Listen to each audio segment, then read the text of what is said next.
बघा, स्नेहाजवळ 5 डझन वह्या होत्या, त्याच्या 1/5 वह्या तिने रुचाला व 1/3 शुभमला दिल्या. तर स्नेहाजवळ आता किती वह्या शिल्लक राहिल्या असा प्रश्न सोडवायचा कसा? लेकरांनो गोष्टी लक्षात घ्या. स्नेहाजवळील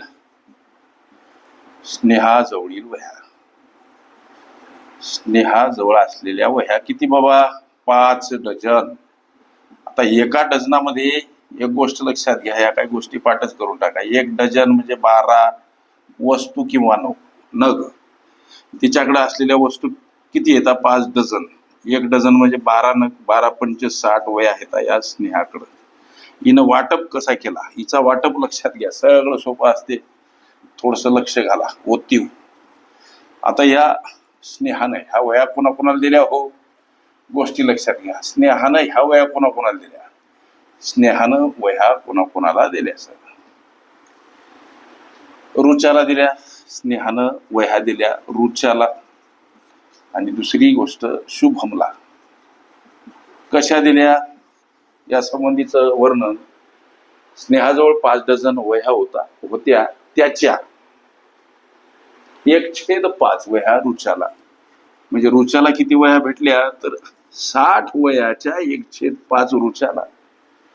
आणि या 60 वह्याच्या 1/3 वह्या तिनं शुभमला दिल्या. अशा पद्धतीची मांडणी करा. 5 गुणिला 12 60 लेकरांनो, आणि 3 गुणिला 20 60. मग आता इथं 12 एक 12 वह्या तिनं रुचाला दिल्या. तिनं 20 वह्या लेकरांनो शुभमला दिल्या. या शुभम आणि रुचा मिळून दिलेल्या वह्या किती? तर 32 वह्या. 32 वह्यांचा वाटप केला.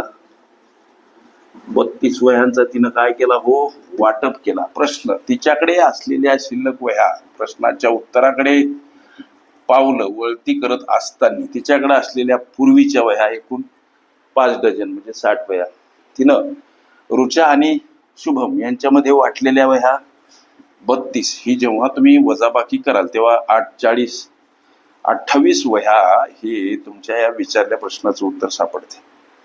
हे तुमच्या प्रश्नाचं उत्तर. अपूर्णांकावरील शाब्दिक उदाहरणे ही माझी प्लेलिस्ट अवश्य बघा. त्यामध्ये विविध स्पर्धकांनी विविध अंगांनी विचारल्या संभाव्य अशा असंख्य प्रश्नांचा सराव तुम्हाला करता येईल.